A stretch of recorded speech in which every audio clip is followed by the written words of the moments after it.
Nếu một ngày nào đó anh em nghe nói rằng ở Thụy Sĩ đi vệ sinh sau 10 giờ đêm mà xả nước có thể bị phạt, chắc nhiều người sẽ phải bật cười. Một đất nước giàu top đầu thế giới, nổi tiếng văn minh, hiện đại, ngân hàng khổng lồ, đồng hồ xa xỉ, tàu hỏa chuẩn từng phút mà lại đi kiểm soát cái chuyện toilet, nghe đúng là kiểu truyền thuyết trên Internet. Nhưng điều buồn cười nhất là chuyện ấy lại không hoàn toàn bịa ra, nó có thật một phần và cái phần thật đó khiến cả thế giới phải tò mò suốt nhiều năm. Thực tế, Thụy Sĩ không có luật quốc gia nào ghi rằng người dân bị cấm xả nước bồn cầu sau 22 giờ. Không có cảnh sát bồn cầu, không có ai ngồi nghe tiếng nước để phạt người dân cả. Nhưng trong một số khu chung cư, đặc biệt các tòa nhà xây từ nhiều chục năm trước, đúng là từng có một nội quy khuyến khích cư dân hạn chế gây tiếng động từ hệ thống nước vào ban đêm. Và trong một xã hội yên tĩnh như ở Thụy Sĩ, tiếng xả nước lúc nửa đêm đôi khi thực sự trở thành một thứ rất nổi bật. Nó phản ánh cả một nền văn hóa cực kỳ đặc biệt của người Thụy Sĩ. Đây là một đất nước mà sự yên tĩnh được coi trọng giống như một loại tài sản xã hội. Người ta không chỉ cố tránh làm phiền nhau mà còn xây dựng cả hệ thống quy tắc để giữ cho cuộc sống vận hành nhẹ nhàng, trật tự và ít tiếng ồn nhất có thể. Đó là lý do câu chuyện vì sao Thụy Sĩ cấm xả bồn cầu sau 10 giờ tối nghe tưởng vô lý, nhưng thực ra lại rất hợp lý và cực kỳ Thụy Sĩ. Đầu tiên phải nói, Thụy Sĩ là quốc gia ám ảnh với sự bình yên. Thụy Sĩ có những nơi như là Zurich, Geneva hay là Bern.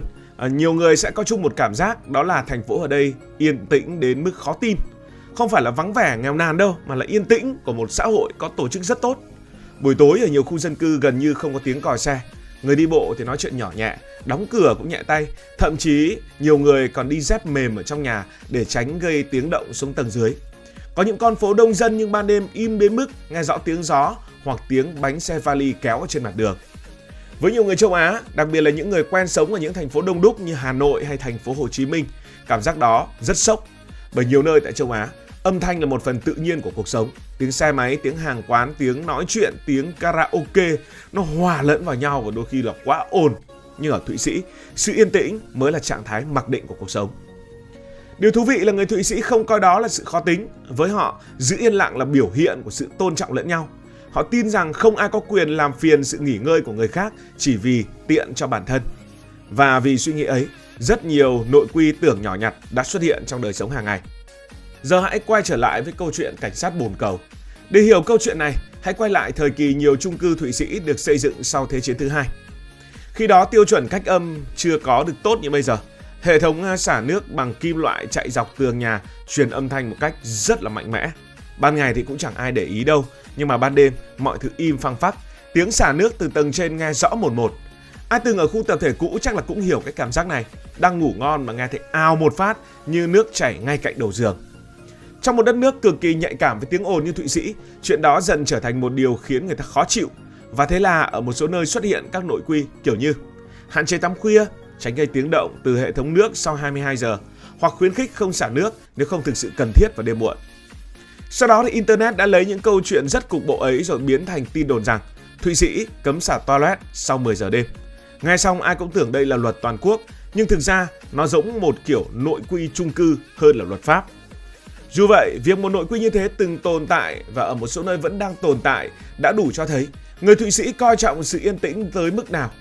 Ở nhiều quốc gia, chẳng ai nghĩ tiếng toilet lại trở thành một vấn đề trong xã hội, nhưng ở Thụy Sĩ, nó từng thực sự được đem ra để mà bàn luận. Và Thụy Sĩ, cái chuyện tiếng ồn này chúng ta cần phải nói chi tiết hơn nữa. Ở nhiều nơi trên thế giới, đặc biệt các đô thị đông đúc, con người quen với việc chịu đựng nhau. Hàng xóm mở nhạc to, khoan tường cuối tuần, trẻ con chạy nhảy, xe cộ ồn ào, tất cả trở thành chuyện rất bình thường. Nhưng người Thụy Sĩ lại xây dựng xã hội theo hướng ngược lại. Họ cố gắng giảm tối đa mọi thứ gây ảnh hưởng tới người khác, và điều này xuất hiện ở khắp nơi trong cuộc sống. Không chỉ là câu chuyện sau 22 giờ mà không được xả bồn cầu đâu, mà cư dân lúc này cũng được khuyến khích không hút bụi, không giặt đồ, không khoan sửa nhà, không kéo bàn ghế mạnh, không mở nhạc to. Có những nơi thậm chí còn nhắc cư dân đóng cửa nhẹ cái tay thôi. Nhiều người nước ngoài mới sang sống từng bị sốc khi chỉ vì nói chuyện to hơn vào đêm khuya mà đã bị hàng xóm sang nhắc nhở. Nhưng điều thú vị là phần lớn người Thụy Sĩ lại thích cái hệ thống này. Họ cảm thấy cuộc sống như vậy nhẹ đầu hơn, ít căng thẳng hơn. Không ai phải chịu cảnh nửa đêm nghe tiếng karaoke hay tiếng máy khoan bất ngờ vang lên từ một căn hộ bên cạnh. Nếu chuyện xả bồn cầu đã đủ kỳ lạ thì Chủ nhật ở Thụy Sĩ còn khiến nhiều người há hốc mồm. Đây gần như là một ngày nghỉ thiêng liêng của sự yên tĩnh. Ở nhiều khu dân cư, người dân tránh làm bất kỳ việc gì gây tiếng động lớn vào Chủ nhật. Không cắt cỏ, không quan tường, không sửa xe, không dùng máy móc ầm ĩ, có nơi thậm chí còn hạn chế giặt quần áo. Rất khó tin với chúng ta, bởi vì Chủ nhật thường là cái lúc mà mọi người tranh thủ dọn dẹp nhà cửa, sửa sang đồ đạc. Nhưng ở Thụy Sĩ, Chủ nhật là ngày nghỉ đúng nghĩa. Không chỉ con người nghỉ mà cả khu phố cũng phải nghỉ. Nhiều du khách kể rằng sáng Chủ nhật ở Thụy Sĩ yên tĩnh đến mức giống như là một cái trường quay ở trong một bộ phim nào đó đang chuẩn bị bấm máy. Tất cả đều yên tĩnh, đường phố sạch sẽ, ít tiếng động, không khí rất thanh bình. Có cảm giác như cả thành phố đang đồng loạt giảm âm lượng xuống mức thấp nhất. Đó là lý do nhiều người vẫn nói vui rằng ở Thụy Sĩ, ngay cả cỏ cũng phải nghỉ trong ngày Chủ nhật. Sau khi câu chuyện xả bồn cầu nổi tiếng trên mạng, rất nhiều người bắt đầu tìm hiểu thêm và phát hiện Thụy Sĩ còn có hàng loạt những quy định kỳ lạ khác. Và càng đọc kỹ, người ta càng nhận ra chúng đều xuất phát từ một hình ảnh, một logic rất rõ ràng, giảm hỗn loạn và tăng chất lượng cuộc sống. Một ví dụ nổi tiếng là chuyện không nên nuôi chỉ một con chuột lang mà thôi. Ở Thụy Sĩ, chuột lang được coi là động vật sống theo bầy đàn. Nếu bị nuôi một mình quá lâu, nó có thể sẽ stress và cô đơn. Vì vậy, luật bảo vệ động vật ở đây yêu cầu người nuôi nên nuôi ít nhất 2 con để chúng có bạn đồng hành. Nghe xong, nhiều người sẽ phải bật cười vì ở Thụy Sĩ, ngay cả chuột cũng có quyền được kết bạn. Nhưng điều đó phản ánh cách người Thụy Sĩ đối xử với động vật là rất nghiêm túc. Ngoài ra, còn có những quy định rất lạ với nhiều người nước ngoài như việc phân loại rác cực kỳ chi tiết. Ở nhiều nơi, nếu vứt rác sai quy định hoặc bỏ nhầm ngày thu gom, bạn bị nhắc nhở.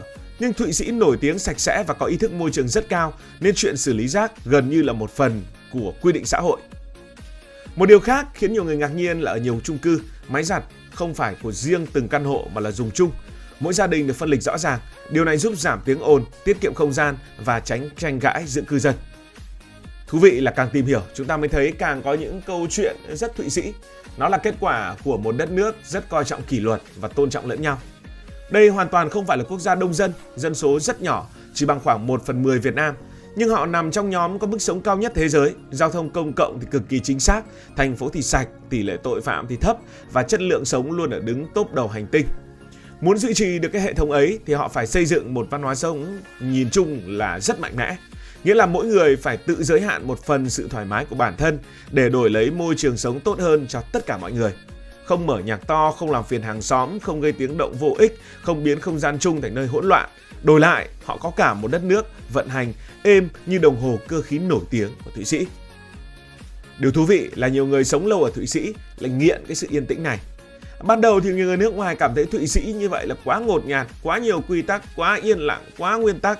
Nhưng sống lâu rồi nhiều người lại bắt đầu thích cảm giác ấy.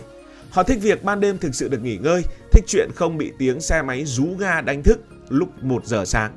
Thích cảm giác hàng xóm tôn trọng không gian của nhau, thích việc thành phố vận hành nhẹ nhàng và ít căng thẳng hơn. Đó là lý do Thụy Sĩ thường xuyên nằm trong nhóm những quốc gia có chất lượng cuộc sống cao nhất trên thế giới, nhóm những quốc gia hạnh phúc nhất trên thế giới. Bởi cuối cùng, thứ xa xỉ nhất của một xã hội hiện đại đôi khi không phải là siêu xe, nhà cao tầng hay là một cái gì đó, mà là sự yên bình. Và người Thụy Sĩ sẵn sàng xây dựng cả một nền văn hóa để bảo vệ sự yên bình ấy, kể cả nếu điều đó khiến thế giới đồn rằng đất nước họ cấm xả bồn cầu sau 10 giờ đêm.